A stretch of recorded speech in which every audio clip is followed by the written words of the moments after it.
Lugar, continue de pé por gentileza. Vocês vão ficar 40 minutos sentados, continue de pé. Abra sua Bíblia comigo por gentileza. Filipenses, capítulo 3.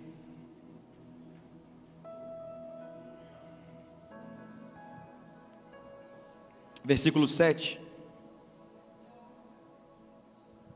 Filipenses, capítulo 3, versículo 7. Eu gostaria de pregar hoje sobre exigências de um relacionamento profundo. Exigências de um relacionamento profundo. Filipenses, capítulo 3, versículo 7. Diz assim a palavra de Deus. Estou na versão NVI, não sei qual é a versão de vocês aqui, mas estou na NVI. Contudo, o que para mim era lucro,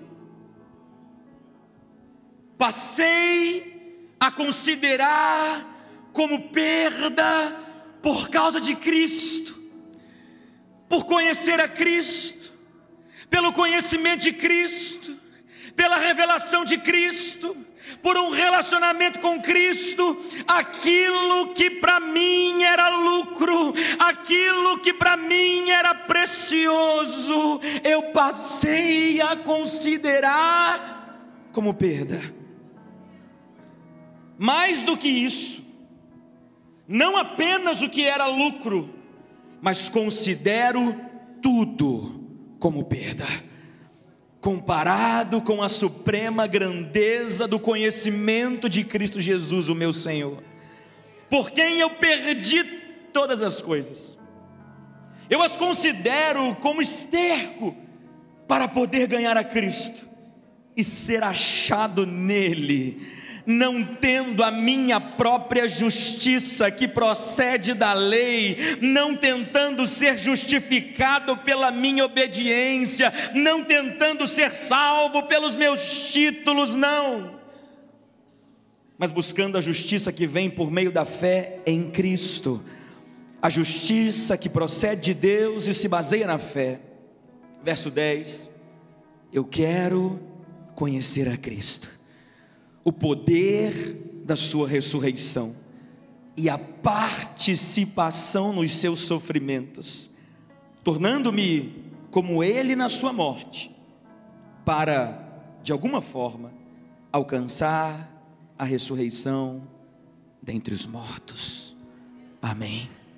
Feche os seus olhos mais uma vez, coloque a mão no seu coração.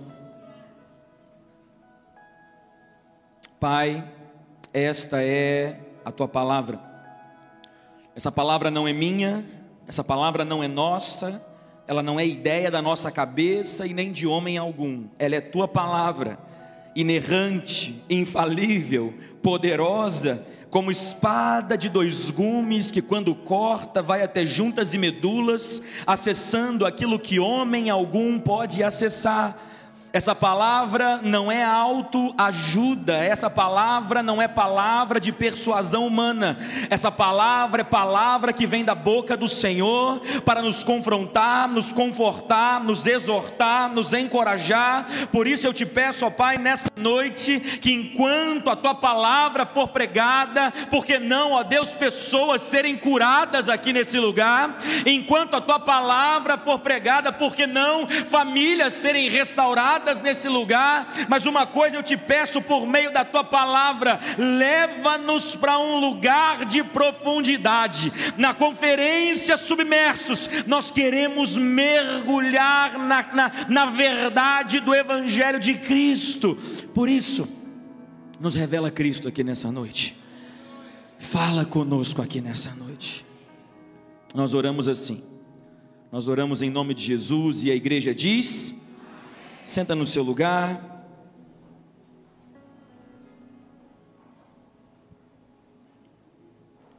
Exigências de um relacionamento profundo. A profundidade tem um preço. Fala comigo assim: a profundidade eu gosto de conversar com vocês, ok? Então, sejam pulsantes comigo aí. Vamos lá, diga comigo: a profundidade tem um preço. Eu sei que você vai concordar comigo. Nós vivemos em uma era marcada por conexões rápidas e superficiais. A tecnologia que nos permite estar ao mesmo tempo em contato com milhares de pessoas é a mesma que é a porta, e ao mesmo tempo que estamos em contato com milhares de pessoas, paradoxalmente, nós nunca fomos tão carentes, tão necessitados de relacionamentos significativos, de relacionamentos profundos, de relacionamentos valiosos. Nós somos carentes disso. As amizades hoje, elas se detêm às curtidas de um Instagram, mensagens ocasionais, os laços familiares muitas vezes se tornaram frágeis. Alianças se tornaram e se tornam cada vez mais quebráveis. E escute, o problema dessa superficialidade nos relacionamentos não é meramente falta de comunicação, é falta de profundidade. Fala comigo assim: o problema dos relacionamentos não é apenas falta de comunicação, mas é falta de profundidade. Pastor, por que falta de profundidade? Porque a profundidade num relacionamento tem um preço. O preço do compromisso, o preço da fidelidade, o preço da confiança, o preço da confissão, o preço do perdão, o preço de permanecer ao lado e junto, custe o que custar. Raramente vemos isso hoje. E porque não há esse tipo de profundidade, os nossos relacionamentos se tornaram superficiais. Mas para aqueles que querem construir um relacionamento profundo com o próximo e com Deus, e eu vou chegar nessa parte, obviamente, é necessário haver profundidade. Mas essa nossa superficialidade nos relacionamentos interpessoais uns com os outros, ela também reflete na nossa caminhada com Deus. Porque se nós não somos comprometidos e fiéis ao outro, é claro, nós também não somos comprometidos e fiéis para com Deus. Muitos querem encontrar nas Escrituras Sagradas um Deus que as abençoe, mas poucos querem um Deus que de fato os transforme. Querem relacionamento com Ele, desde que esse relacionamento com Ele não interfira na sua rotina, nos seus desejos, nos seus planos e nos seus sonhos. E eu vim aqui nessa noite para te dizer algo: Deus vai interferir nos seus sonhos, Deus vai interferir nos seus planos, Deus vai interferir na sua rotina. Eu vejo muitas pessoas buscando essa comunhão com Deus, mas comunhão sem compromisso, buscando relacionamento profundo, mas sem aderir às exigências desse relacionamento. Mas quando nós lemos Filipenses capítulo 3, versículo 7, o apóstolo Paulo traz uma declaração que eu diria ser assustadora para a nossa geração. O apóstolo Paulo, ele traz uma declaração mostrando que ele está perdendo tudo por amor a alguém. Isso virou ultrapassado. Perder tudo por amor a alguém, renunciar para perpetuar um casamento, renunciar para ser fiel à vida da igreja, renunciar para andar com Jesus, isso ficou ultrapassado. Mas quando olhamos para a vida do apóstolo Paulo, nós percebemos que essa afirmação assustadora toma conta do coração dele. Ele vai dizer: contudo, o que para mim era lucro, o que para mim era precioso, o que eu achava legal, o que eu abraçava como minha identidade passada, quando eu conheci a Cristo, eu passei a considerar tudo isso como perda. Como perda. A afirmação de Paulo, meus irmãos, é que por conta de um encontro com Jesus, por conta de ter achado alguém maior, alguém sublime, alguém mais exaltado, alguém que está entronizado, por ter encontrado alguém, ou por ter sido encontrado por ele, Jesus, tudo aquilo que ele considerava como lucro, ele passa a considerar como perda. E às vezes, não porque é ruim.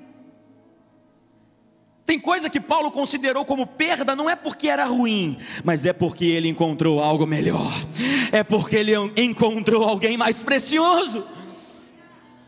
As renúncias daqueles que querem viver na profundidade, muitas vezes não é renúncia apenas do que é errado, é renúncia daquilo que aparentemente aos olhos do mundo pode até ser correto, mas não é o que Deus tem para você.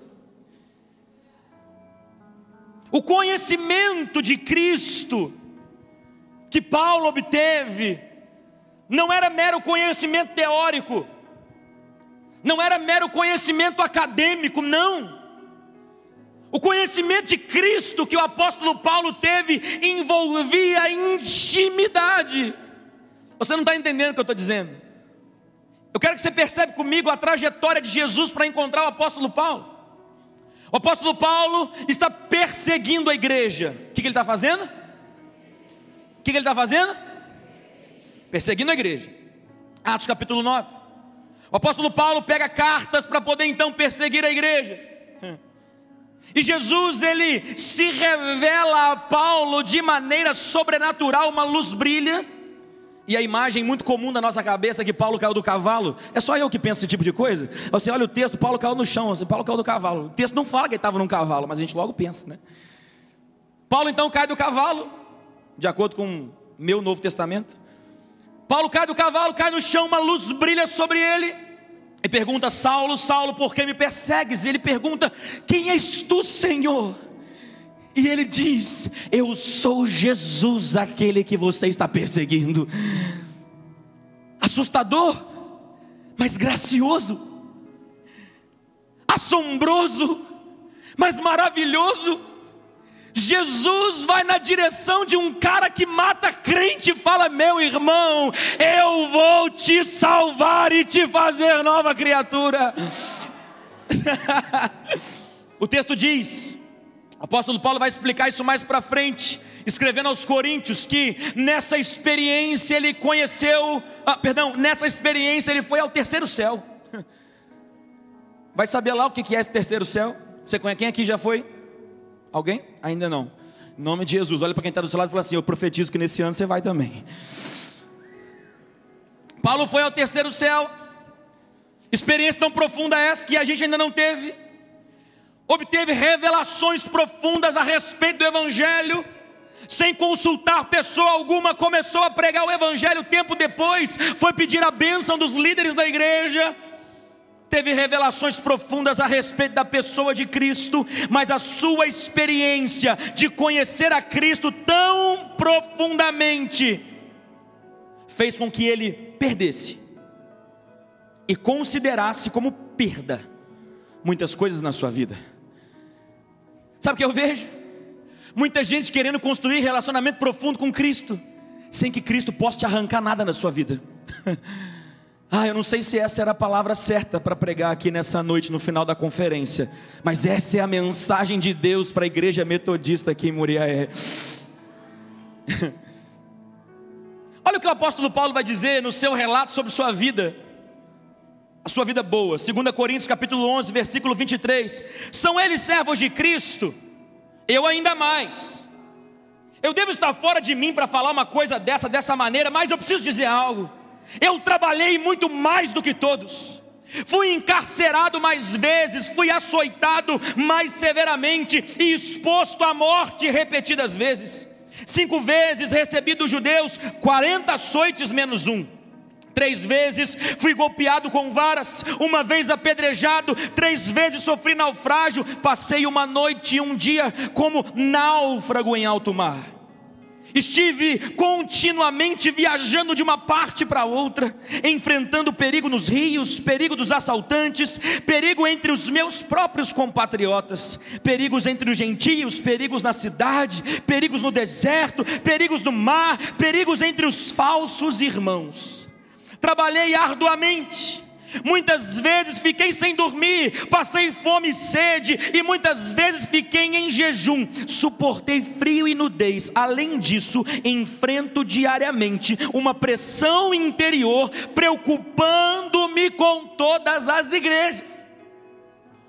A vida de Paulo, depois de conhecer a Cristo, foi uma vida de constante perda pela causa de Cristo. E você vai perguntar: pastor, por que isso? Escute algo. Porque Deus exige mais de quem Ele se revela mais. Eu vou repetir, se não deu nenhum glória a Deus. Deus exige mais de quem Ele se revela mais. A quem Deus se revela mais, Ele exige mais. É isso que a Bíblia diz para nós. Ao mesmo tempo que enxergamos na palavra João 3,16, porque Deus amou o mundo de tal maneira, de igual maneira, entregou seu Filho, por amar o mundo de maneira igual. As exigências para aquele que Ele se revelou de tamanha maneira são maiores. Deus sempre exigiu mais daqueles que Ele se revelou mais. O que eu estou dizendo para você, Igreja Metodista Central de Muriaé, é que Deus vai levantar aqui pessoas tão íntimas dEle, pessoas a quem Ele pode se revelar. Você pode levantar sua mão para receber? Pessoas a quem Ele pode se revelar. Ele vai te dar conhecimento de Cristo, revelação de Cristo, entendimento da palavra, poder do Espírito. Mas escute, aqueles que Ele dá mais, Ele também exige mais. O que é que você pode entregar a Ele? A profundidade do relacionamento não está em receber, pastora, está em oferecer, em dar. É por isso que Ele deu o Filho dEle, e não fez conosco uma barganha, mas existe uma exigência de resposta. O que é que você faz agora com a revelação de Deus que você recebeu? Quando você olha para a Bíblia, para não ficar só na minha ideia, quando você olha para o Antigo Testamento, você percebe que Deus exige mais dos seus escolhidos. Se você olha para Adão, o homem que desfrutava plenamente da presença de Deus diariamente, viração do dia, jardim do Éden, a pessoa de Deus ali, Deus se revela para o Adão, mas chama Adão para uma responsabilidade. Adão, cuida e guarda desse jardim. Não apenas isso: Adão, vou te colocar num sono profundo, e a palavra ali é morte, vou te fazer morrer para que Eva nasça de você. Ou seja, Adão, eu me revelo a você, mas o que você vai fazer com aquilo que eu te dei? O que você vai fazer com a revelação que eu te dei? Vocês estão aqui, essa é a terceira noite dessa conferência. A pergunta é: o que você vai fazer com a revelação de Deus aqui nesse lugar, nesses 3 dias? Adão estava lá. Quando você olha para o homem chamado Noé, homem justo, santo, íntegro, no meio de uma geração corrompida, Noé estava lá. Deus poderia deixar o Noé lá: Noé, fica aí na sua santidade, continua aí separado. Não, Noé, eu te vi em santidade buscando a minha face, porque me revelei a você. Se levanta e vai construir um raio de uma arca. Faz alguma coisa com a revelação que você tem a respeito de mim. Vive a sua vida para os meus propósitos, Noé. Não é apenas ser santo para mim, mas é viver a minha vontade na terra. Quando você olha para um homem chamado Abraão, Abraão, meu irmão, está lá no meio da Mesopotâmia. Abraão está lá tranquilo, de boa, cuidando de ovelha, comendo carne, e Deus aparece. Deus aparece. Abraão, oi Deus. Quem aqui já ficou feliz ao encontrar o Senhor, não é verdade? Oi Deus. Deus falou assim: sai. 2 palavras com Deus: me revelei, agora sai do meio dos seus parentes e vai para uma terra que eu vou te mostrar, porque Deus exige mais daquele que Ele se revela mais. Abraão é conhecido como o pai da fé, porque conheceu a Deus numa medida maior, mas esse conhecimento de Deus em intimidade, esse relacionamento de profundidade, custou para o Abraão, custou. Se você olha para o Moisés viveu 80 anos de preparação antes do seu ministério, estava lá no pé do monte, cuidando das ovelhas do sogro, já pensando na sua aposentadoria, de repente uma árvore começa a pegar fogo. Pensa nessa cena comigo lá perto da sua casa, você está de boa lá, cuidando da sua vida, de repente você abre a porta, uma árvore pegando fogo. E talvez você mora numa região desértica, não tem muito problema uma árvore pegar fogo, o problema é que o fogo não consumia a árvore, e o fogo não se apagava. E o texto é engraçado, porque Moisés diz assim: que impressionante, eu vou lá ver esse fogo que não se apaga, eu vou lá ver essa chama que continua acesa, eu preciso conhecer essa presença que não para, que não cessa. E ele foi. Para quê? Quando ele chega, Deus diz: Moisés, tire as sandálias dos seus pés, porque o lugar que você está é terra santa. Moisés deve ter pensado: mas aqui não é o monte que eu já estava? Ele tinha ido para o outro lado do monte. Aqui não é o monte. Tire as sandálias dos seus pés, porque o lugar em que você está é terra santa. Com a sandália que você caminhou até aqui, você não pode entrar na minha presença. Deixe essa poeira do lado de fora. Tem coisa que quando Deus se revela a você, você precisa deixar onde? Do lado de fora. Deixar para trás. Moisés vivia uma vida pacata, mas Deus o salvou. Deus o salvou.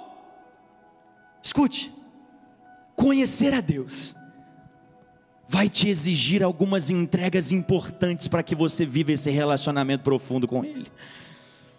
Eu poderia citar aqui diversos textos, como por exemplo a entrega voluntária dos nazireus.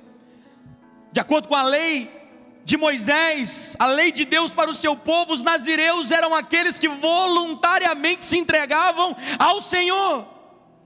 O nazireu era alguém consagrado de forma voluntária a Deus, geralmente por um período determinado. Não poderia consumir, ou não poderia beber vinho, nem consumir nenhum produto da videira, mostrando que ele deveria fazer abstinência das influências mundanas da sua época. Não deveria cortar o cabelo. Ao ver alguém de cabelos longos, era notório para a cidade: ali está alguém consagrado a Deus. Percebe?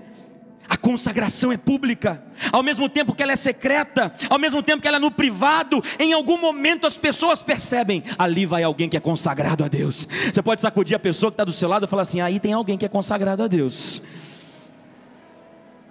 O nazireu não podia também tocar em cadáveres, ou se contaminar com a morte, representando toda a sua santidade e separação da corrupção, da morte, do pecado. Quando nós olhamos para o Novo Testamento, escute isso, Jesus ele exigiu mais dos seus íntimos do que dos outros. Quantos discípulos Jesus tinha? 12. Mas ele tinha 3 amigos, Pedro, Tiago e João. A esses amigos, a esses discípulos e discípulos mais íntimos, Jesus exigiu mais deles do que da multidão. Pedro, Tiago e João estavam com Jesus na transfiguração, alto do monte, glória derramada, Jesus transfigurado. Mas pouco tempo depois, Pedro, Tiago e João estavam com Jesus numa casa onde havia luto, na casa da filha do Jairo. Porque os seguidores íntimos de Jesus, eles estão com Jesus numa conferência, mas ao sair daqui, eles estarão com Jesus nas quebradas dessa cidade. Eles estarão com Jesus nos dias difíceis das pessoas. Tem um monte de gente que levanta a mão dizendo: eu quero te seguir, Jesus, eu quero ser submerso, eu quero ser profundo para o Senhor. Aparece alguém triste, você não ora. Aparece alguém enlutado, você não consola. Aparece alguém enfermo, você não ora para curar, ou nem dá assistência. Você não se envolve na vida da igreja, nos projetos da igreja, nos projetos missionários da igreja. Mas você quer ser cheio, você quer profundidade. Mas a profundidade, a intimidade custa. Pedro, Tiago e João foram chamados a um nível mais profundo de responsabilidade, porque tiveram uma revelação maior, tiveram uma responsabilidade maior. Fala comigo assim: porque tiveram revelação maior, tiveram responsabilidade maior. Pedro foi chamado para ser o líder dos apóstolos e recebeu a missão de pastorear as ovelhas de Cristo. Tiago foi o primeiro apóstolo a ser martirizado, um sinal de que Jesus esperava a total entrega dele. João foi o discípulo encarregado de cuidar da mãe de Jesus e recebeu revelação do Apocalipse. Percebe? Intimidade maior, profundidade maior, exigências maiores. Pastor, onde o senhor quer chegar? Eu quero chegar na realidade de que um profundo conhecimento de Cristo deve te levar a uma vida de renúncias. A minha pergunta dessa noite não é o que você quer ganhar. A minha pergunta dessa noite é: o que você tem aí para perder? Ninguém dá um glória. A minha pergunta nessa noite não é o que você quer ganhar. A minha pergunta nessa noite é: o que você tem aí para perder? O Espírito Santo falou comigo sobre a minha vida. Eu transmiti isso para a minha liderança na última reunião. Mateus, chegou a hora de perder um pouco mais. Mateus, chegou a hora de algumas renúncias de novo. Chegou a hora de jejuns mais intensos de novo. Chegou a hora de abandonar pecados de estimação que você nem achavam que era pecado. É sobre isso que eu estou falando aqui nessa noite. Você quer construir relacionamento de profundidade? Se prepare para um tempo de renúncias. A minha pergunta é: quais são os pecados que estão ocultos no seu coração, que ninguém sabe? Sua esposa não sabe, seu marido não sabe, seus líderes não sabem, mas Deus sabe, e você sabe que Ele sabe, e que você precisa renunciar hoje. Quais são os seus apegos emocionais, títulos que você se apegou? Ai, porque eu não sou mais líder na igreja, eu não sirvo mais. Aqui trabalha com grupo pequeno? Grupos pequenos? Ai, porque eu não lidero mais um grupo pequeno, eu não sirvo mais em área nenhuma da igreja. Quais são os títulos que você se apegou? O apóstolo Paulo vai dizer no versículo 8: mais do que isso, eu considero tudo como perda, comparado com a suprema grandeza do conhecimento de Cristo meu Senhor, por quem perdi todas as coisas, eu as considero como esterco, para poder ganhar a Cristo. Sabe o que é interessante? É que tem coisas que Deus exige de nós, e tem coisas que a gente entrega. Paulo está dizendo: eu considerei como perda. Eu tenho um título de pastor, mas diante do conhecimento de Cristo eu considero como perda. Eu tenho um título de empresário, mas diante do conhecimento de Cristo eu considero como perda. Eu tenho um título de médico, mas diante do conhecimento de Cristo, o que é o título que eu tenho? O que importa é Cristo. Eu sou membro da Igreja Metodista Central de Muriaé, mas o que é o título comparado à pessoa de Jesus? Tem muita gente apegada a título, a nome, a orgulho religioso e social, mas Paulo está dizendo: o que importa é conhecer a Cristo. O que importa é ter intimidade com Cristo. O que importa é pertencer a Cristo. O que importa é ser achado nele. O que importa é conhecê-lo. Ao conhecer a profundidade de Cristo, Paulo abriu mão dos seus títulos de nascença, tribo de Benjamim, hebreu. Aqui não deve ter isso, que Muriaé é grande, né? Lá em Padre a gente tem uns nomes de família, né? Aqui como é que conhece? Lá em Padre é pelos nomes, família tal, aí todo mundo sabe quem é. A gente se apega a uns títulos. Mas quando a gente conhece a Cristo, o único título que importa é pertencente a Cristo, é ser achado nele. A nossa descendência não é mais humana, é espiritual, nós pertencemos a Ele. A nossa história não começa mais na queda, começa na cruz, nós pertencemos a Ele. Ele abriu mão dos seus títulos de nascença, Ele abriu mão dos seus orgulhos religiosos. Eu sei que aqui nessa igreja não tem, mas geralmente tem igreja, tem um pessoal que gosta de mandar na igreja. Aqui não tem isso, né? Olha para quem está do seu lado e fala assim: eu sei que você não é assim, fala para essa pessoa. E geralmente são as pessoas que estão na igreja há 10 anos, 15. Estou aqui há 50 anos, esse pastor não pode fazer nada aqui porque eu mando na igreja. Às vezes tem uns jovens, né? Tem um jovem dentro do celular e fala assim: oi jovem, fala para esse jovem. Às vezes tem uns jovens impetuosos, que acabaram de nascer agora, mas já quer mandar em tudo. Paulo abriu mão dos seus orgulhos religiosos. Ele vai dizer: quanto à lei eu era fariseu, as pessoas batiam palma para minha religiosidade, mas eu encontrei alguém que é maior do que a religião. Eu encontrei Cristo. Eu encontrei Cristo. Não importa se eu tenho 1, 10, 20, 30 anos de igreja, o que importa é pertencermos a Cristo. Paulo abriu mão da sua soberba por ser um perseguidor da igreja. Ele era orgulhoso do seu passado. Você ainda é orgulhoso do seu passado? Mas quando ele conheceu Cristo intimamente, ele perdeu o orgulho do passado. Você que diz assim: ai, que saudade do passado, aquela época que eu não era casado, que eu não era casada. Eu sei que ninguém pensou aqui.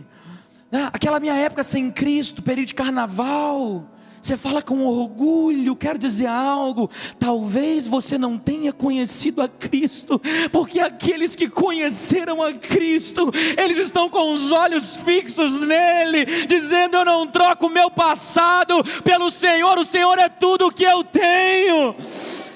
Eu não troco o Senhor pelo meu passado, o Senhor é tudo o que eu tenho. Tudo o que eu tenho.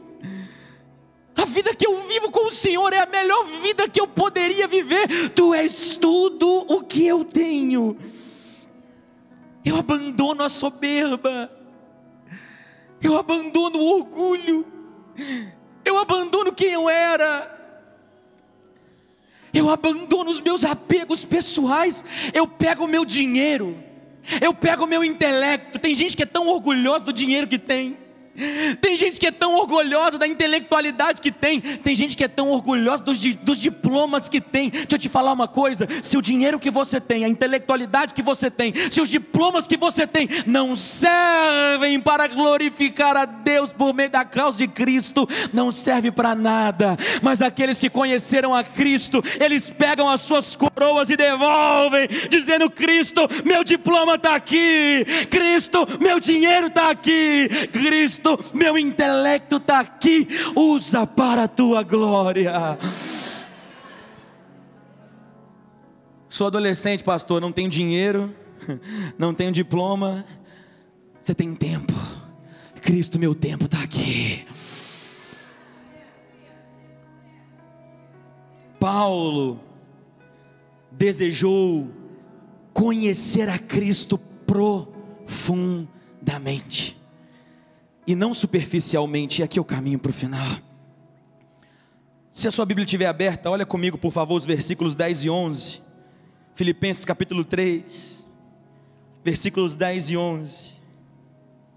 Está dizendo assim: eu quero conhecer a Cristo, o poder da sua ressurreição e a participação nos seus sofrimentos, tornando-me como Ele na sua morte, para de alguma forma alcançar a ressurreição dentre os mortos.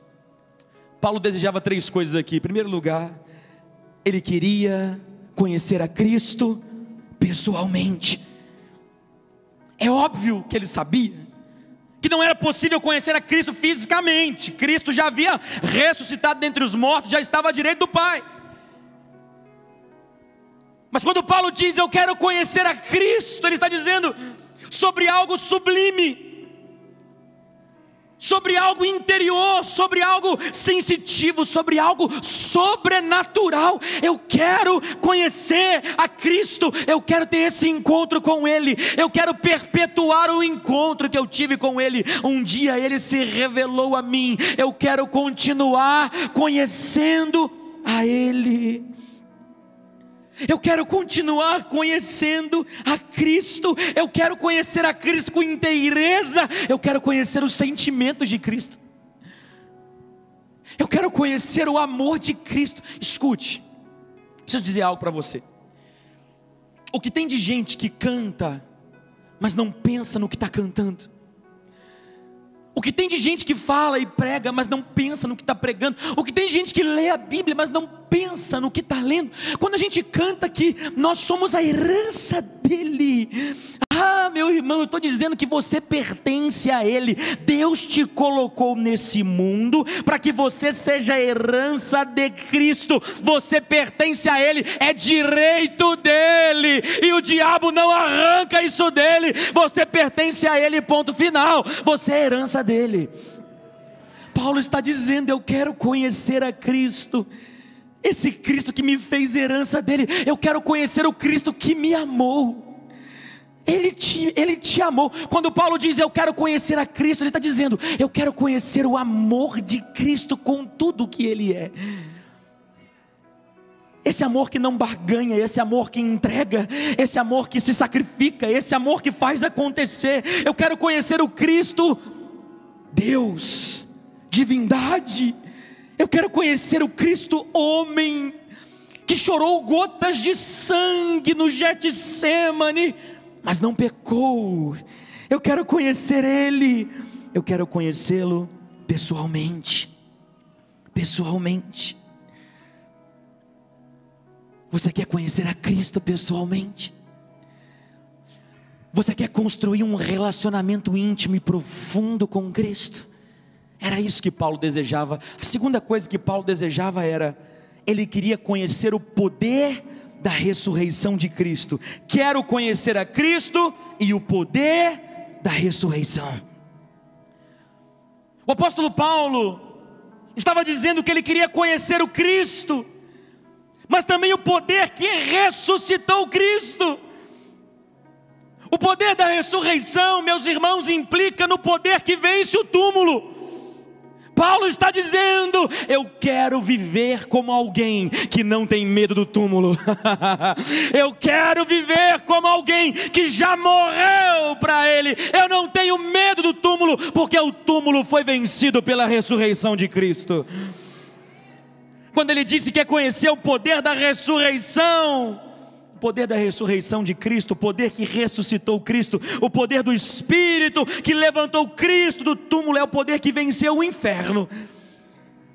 Quando Cristo ressuscita e senta à direita do Pai, todos os seus inimigos começam a ser colocados como o estrado dos seus pés. Paulo está dizendo, se eu conheço o poder da ressurreição, aonde eu entro, o inferno recua. Aonde eu entro, o inferno não tem vez, porque eu caminho no poder da ressurreição. Eu caminho como alguém que venceu a morte e venceu o inferno. Eu caminho na consciência de que as portas do inferno não prevalecem contra uma igreja que avança no poder da ressurreição, trazendo vida, salvação e não condenação. O poder da ressurreição de Cristo implica no poder que vence a morte. O que é morte na sua vida hoje?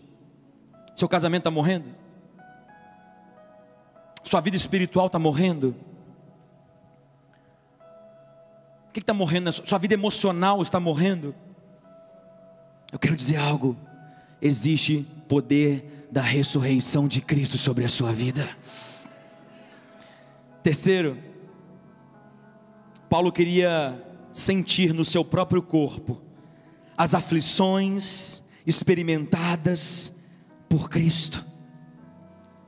E aqui eu caminho para o final. Paulo entendia que para desfrutar de um relacionamento profundo com Jesus, ele precisava também participar dos sofrimentos deles.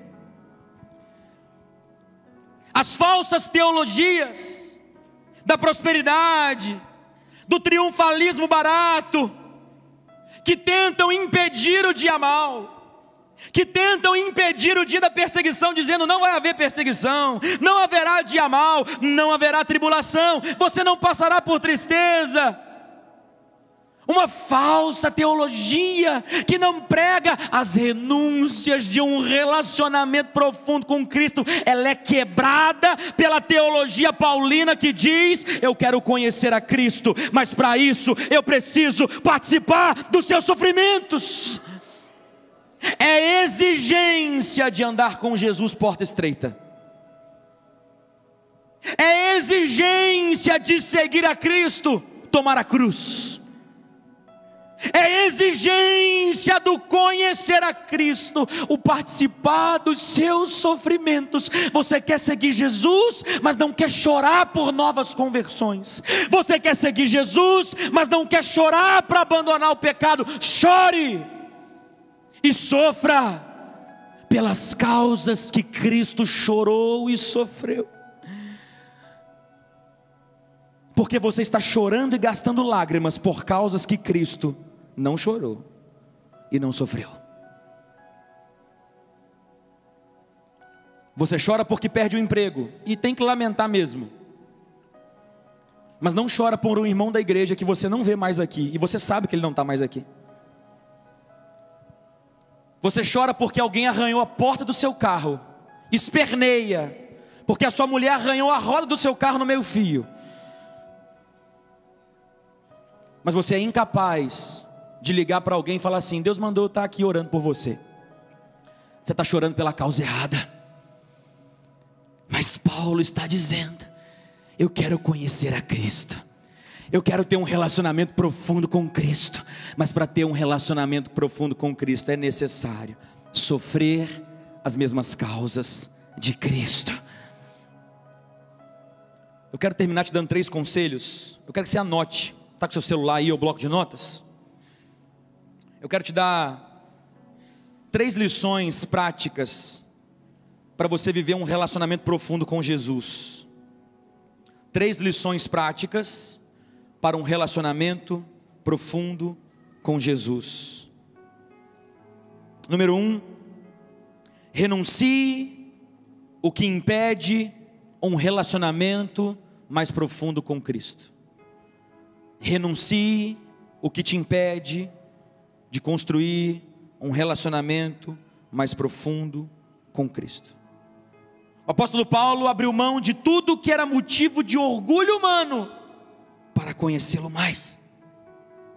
Eu queria que nessa hora, de maneira muito consciente, você pensasse: quais são as coisas, as pessoas, os relacionamentos, os desejos, os pecados que tem me impedido de me relacionar com Cristo mais profundamente? Renuncie hoje. Segundo, viva com uma paixão crescente pelo conhecimento de Cristo. Relacionamentos que duram são relacionamentos que são alimentados por um desejo crescente de conhecimento, por uma afeição crescente. Por que é que casamentos acabam? Porque esse casal não honra mais a aliança e os votos que fizeram no altar, porque esses votos são a segurança de que de maneira crescente o seu amor cresce por aquela pessoa. Na vida com Deus é a mesma coisa.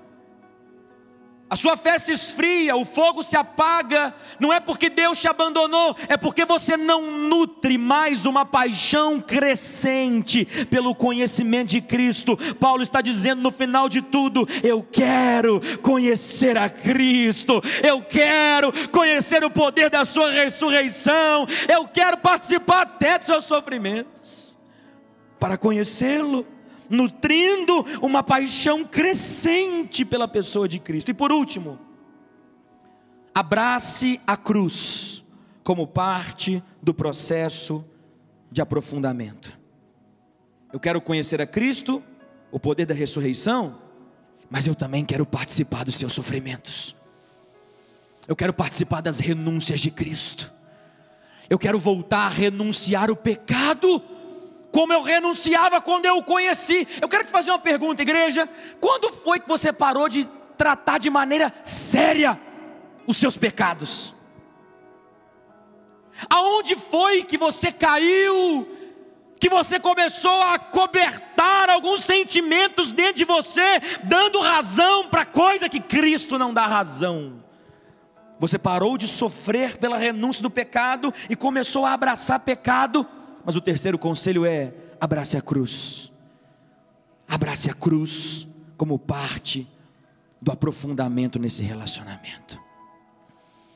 Quero te convidar a ficar de pé no seu lugar, por gentileza.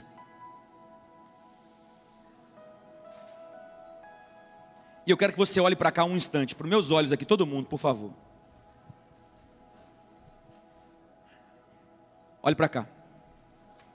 Eu quero te chamar para um tempo de renúncia nessa noite. Porque eu sei que o Espírito Santo está te chamando para renunciar a algumas realidades aqui nessa noite. Talvez você está num namoro que você não deveria estar. Talvez você pegou um emprego, um trabalho que envolve corrupção, e você sabia disso, você abraçou, não foi o trabalho, foi a corrupção.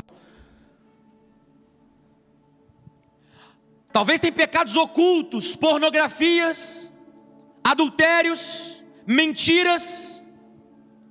Ou talvez aqui nessa noite você quer apenas dizer: Deus, os meus recursos são seus, meu dinheiro é seu, meu diploma é seu, meu tempo é teu, Senhor. Nós vamos cantar uma canção. Eu quero te fazer o convite. Não é apelo para você aceitar Jesus.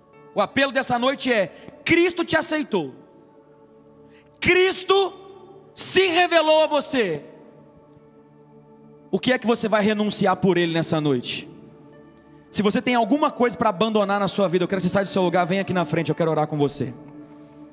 Enquanto a música é ministrada, sai do seu lugar e vem aqui. Eu quero orar junto com você, por favor.